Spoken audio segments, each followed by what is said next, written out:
আসসালামু আলাইকুম সম্মানিত দর্শক। আজ আমরা এমন একটা বিষয় নিয়ে কথা বলতে চাই যা বাংলাদেশের রাজনীতিতে এই মুহূর্তে সবচেয়ে আলোচিত এবং গভীর একটা সংকট তৈরি করেছে। নির্বাচন কমিশন গত বৃহস্পতিবার নির্বাচনের তফসিল ঘোষণা করেছে। আপনারা এই বিষয়ে অবগত আছেন। বলা হয়েছে আগামী 12ই ফেব্রুয়ারি সেই নির্বাচন অনুষ্ঠিত হবে। কিন্তু আপনারা জানেন এই তফসিল ঘোষণার পরপরই একটা বড় প্রতিক্রিয়া এসেছে। সেই প্রতিক্রিয়া আর কারো নয়, পতিত সরকার আওয়ামী লীগের। আওয়ামী লীগ এবং শেখ হাসিনা পরিষ্কারভাবে এই তফসিলকে প্রত্যাখ্যান করেছেন। তারা শুধু প্রত্যাখ্যানই করেননি, তারা ঘোষণা দিয়েছেন এই নির্বাচন প্রতিহত করা হবে এবং এই সরকারের অধীনে কোনো নির্বাচনই বৈধতা পাবে না। এই সংক্রান্ত একটি প্রেস রিলিজ আওয়ামী লীগের পক্ষ থেকে ওই দিন রাতেই সামাজিক যোগাযোগ মাধ্যমে ছাড়া হয়েছিল। আমরা প্রথমে এটার সত্যতা যাচাইয়ে কিছুটা সময় নিয়েছি। কারণ সামাজিক মাধ্যমে যা কিছু আসে তার সবকিছুই তো অথেন্টিক হয় না। বাছবিচার না করে আমরা কোনো ধরনের মিথ্যা খবর নিয়ে প্রকৃতপক্ষে আলোচনা করতেও চাই না। তবে এবার একটা বড় বিষয় হলো, এই ঘটনার পরপরই আন্তর্জাতিক গণমাধ্যম এই বিষয়ে বেশ সরব হয়েছে। বিশেষ করে ইন্ডিয়ান এক্সপ্রেস, যা ইন্ডিয়ার একটা বড় এবং প্রভাবশালী গণমাধ্যম। তারা শেখ হাসিনার ছবি দিয়ে একটা বিরাট সংবাদ প্রচার করেছে। তারা পরিষ্কার করে বলছে আওয়ামী লীগ এই নির্বাচন প্রক্রিয়াকে প্রত্যাখ্যান করেছে। এখন প্রশ্ন হলো আওয়ামী লীগ ঠিক কি বলছে? তারা নির্বাচন হলে আসলে কি করতে চায়? তারা যদি প্রতিরোধ করতে চায় তাহলে কিভাবে তারা এই কাজটা করবে? চলুন আমরা একটু ইন্ডিয়ান এক্সপ্রেসের সংবাদে চোখ রাখি এবং আওয়ামী লীগের প্রেস রিলিজের মূল বক্তব্যটা বুঝার চেষ্টা করি। ইন্ডিয়ান এক্সপ্রেস তাদের সংবাদে শিরোনাম করেছে, যার বাংলা করলে দাঁড়ায় বাংলাদেশের সংকট আরও গভীর হওয়ার সাথে সাথে আওয়ামী লীগ 12 ফেব্রুয়ারি নির্বাচন প্রত্যাখ্যান করেছে, ইউনূস সরকারকে অবৈধ বলে অভিহিত করেছে। এই শিরোনামটা আমি মনে করি খুবই তাৎপর্যপূর্ণ। তারা আরও বলছে আওয়ামী লীগের সব ধরনের কার্যক্রম নিষিদ্ধ করা হয়েছে, তাদের নিবন্ধনও স্থগিত করা হয়েছে। ফলে প্রতিদ্বন্দ্বিতা করার পথে বাধা সৃষ্টি হয়েছে। দলটি মনে করে এই ধরনের নিষেধাজ্ঞা থাকার কারণে নির্বাচন এখন অর্থহীন হয়ে পড়েছে। দেখুন এই খবর এবং আওয়ামী লীগের প্রেস রিলিজ, এ দুটো মিলিয়ে আমরা যদি তাদের মূল বক্তব্যটা দেখি তাহলে আওয়ামী লীগের নিজস্ব ভাষায় তারা যা বলতে চাইছে তা বেশ জটিল এবং কঠোর। তারা বলছে বাংলাদেশ আওয়ামী লীগ অবৈধ দখলদার খুনি ফেসিবাদী ইউনূস চক্রের অবৈধ নির্বাচন কমিশন কর্তৃক ঘোষিত নির্বাচনের তফসিলে নিবিড়ভাবে পর্যবেক্ষণ বা পর্যালোচনা করছে। দেখুন খেলাটা বেশ ভালোই জমেছে। একদিকে সবাই আওয়ামী লীগকে ফ্যাসিস্ট খুনি বলছে, আর অন্যদিকে আওয়ামী লীগ এখন উল্টো এই সরকারকেও ফ্যাসিস্ট এবং খুনি আখ্যা দিচ্ছে। তারা স্পষ্ট করে বলছে বর্তমান কর্তৃপক্ষ সম্পূর্ণ পক্ষপাতদুষ্ট এবং তাদের নিয়ন্ত্রণের স্বচ্ছতা, নিরপেক্ষতা বা জনগণের ইচ্ছা প্রতিফলিত হতে পারে এমন একটি সুষ্ঠু ও স্বাভাবিক পরিবেশ নিশ্চিত করা অসম্ভব। এই বিষয়গুলোই তারা ইংরেজিতে দেয়া প্রেস রিলিজে তুলে ধরেছে। তারা বলছে নির্বাচন হলো আসলে জনসাধারণের জনপ্রিয়তার মাপকাঠি, আর আওয়ামী লীগ একটি নির্বাচনমুখী দল। জনগণের সামনে দাঁড়ানোর সাহস, শক্তি এবং ক্ষমতা আওয়ামী লীগের আছে। তারা তাদের রাজনৈতিক ইতিহাস তুলে ধরেছে। বলেছে প্রতিষ্ঠার পর থেকে আওয়ামী লীগ 13টি নির্বাচনে অংশগ্রহণ করেছে, যার মধ্যে তারা 9টিতেই জয়লাভ করে সরকার গঠন করেছে।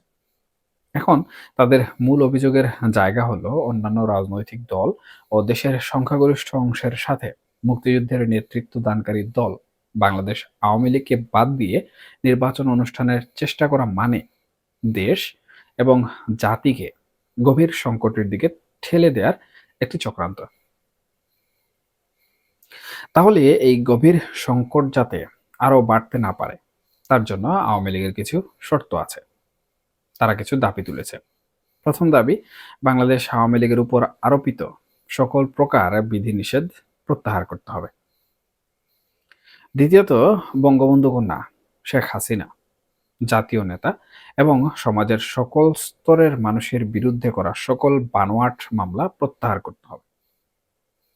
এর পাশাপাশি সকল রাজনৈতিক বন্দীকে নিঃশর্ত মুক্তি দিতে হবে এবং সবচেয়ে গুরুত্বপূর্ণ হলো বর্তমান প্রতারক দখলদার সরকারকে একটি নিরপেক্ষ তত্ত্বাবধায়ক সরকার দিয়ে প্রতিস্থাপন করতে হবে। এখানে তাদের কথা খুবই গুরুত্বপূর্ণ। তাদের কথা হলো, এমনটা হলেই কেবল অবাধ এবং অংশগ্রহণমূলক নির্বাচন হতে পারে। এই কারণেই দেশের সংখ্যাগরিষ্ঠ জনগণের প্রতিনিধিদের বাদ দিয়ে ঘোষিত এই নির্বাচন তফসিল তারা প্রত্যাখ্যান করছে। দেখুন, ইন্ডিয়ান এক্সপ্রেসও কিন্তু আওয়ামী লীগের এই ভাষ্যটিকে এভাবেই তুলে এনেছে। তারা এই প্রত্যাখ্যানের বিষয়টাকে বড় করে দেখিয়েছে। আওয়ামী লীগ এখানে প্রফেসর ইউনূস সরকারকে বারবার দখলদার বলছে। ক্ষমতায় এসেই প্রতিটা পক্ষই একটা নেগেটিভ দাঁড় করায়, এটা আমরা জানি। এটা স্বাভাবিক বিষয়।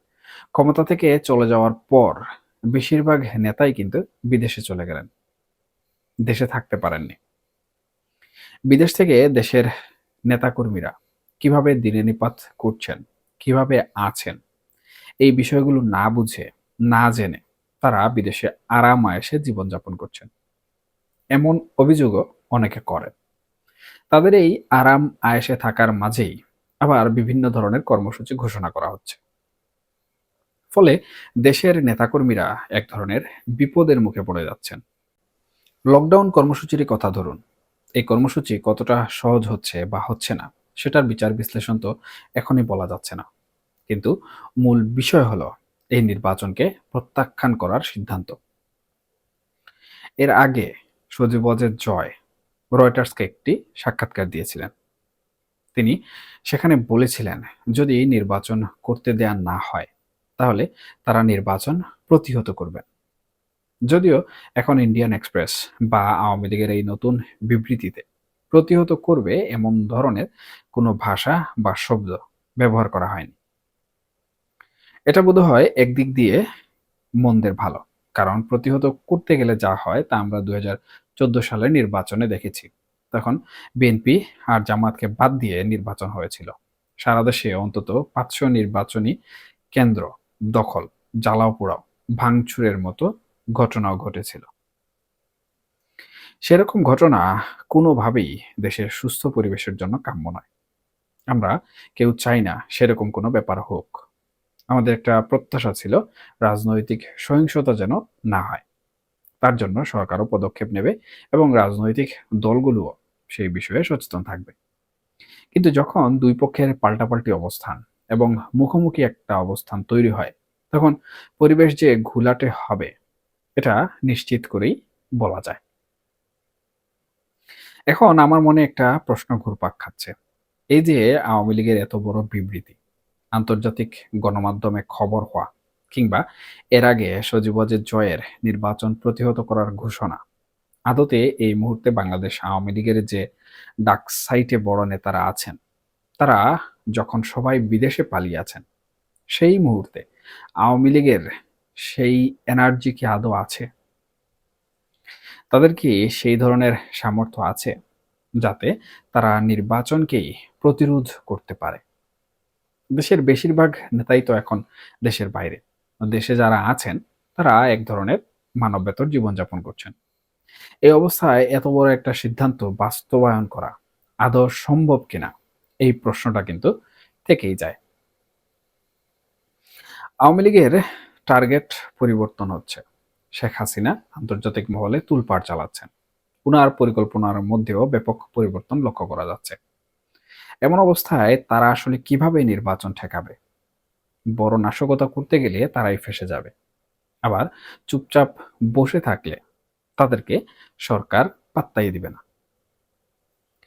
সব মিলিয়ে বলা যায় তাদের এই নির্বাচন প্রতিহত করার যে খেলা, এটা তারা অন্য কোনো শক্তির মাধ্যমে বাস্তবায়ন করবে। যেমন নির্বাচন না হতে দেয়া। এখন প্রশ্ন হলো তাদের মিত্র, বিশেষ করে ভারত এখানে কোনো ভূমিকা রাখবে কিনা। দেখুন, শেখ হাসিনা কিন্তু ভারতে সম্পূর্ণ স্বাধীনভাবেই আছেন। সেই হিসাবে বলা যায় ভারত তাদের পূর্ণ সাহায্য দিবে। ইতিমধ্যে কিন্তু গুপ্ত কিছু কাজে আওয়ামী লীগ এবং ভারতের কে জড়িয়ে বা সন্দেহ করে ব্যাপক খবর আলোচনায় এসেছে। শেখ হাসিনা কি সিদ্ধান্ত নেবেন তা এখন বিরাট প্রশ্ন। শুধু কি প্রেস রিলিজে আওয়ামী লীগ হুমকি দিবে, নাকি তারা বাস্তবিকভাবে সফল করার চেষ্টা করবে? এই বিষয়গুলোর উত্তর পেতে আমাদের আরো কিছুটা সময় হয়তো অপেক্ষা করতে হতে পারে। কিন্তু প্রকৃতপক্ষে যেটি সত্য সেটি হচ্ছে আওয়ামী লীগ মূলত এমন কোনো বড় পরিকল্পনা করছে যেই পরিকল্পনার মাধ্যমে তাদের সাপও মরবে এবং লাঠিও ভাঙবে না। এবং এই পরিকল্পনা আওয়ামী লীগ কতদূর গুছিয়ে নিয়ে যেতে পারে তার উপর ডিপেন্ড করছে আওয়ামী লীগের সফলতা, কিংবা বাংলাদেশের রাজনীতিতে অথবা নির্বাচন প্রতিহত করার সম্পূর্ণ বিষয়বস্তু।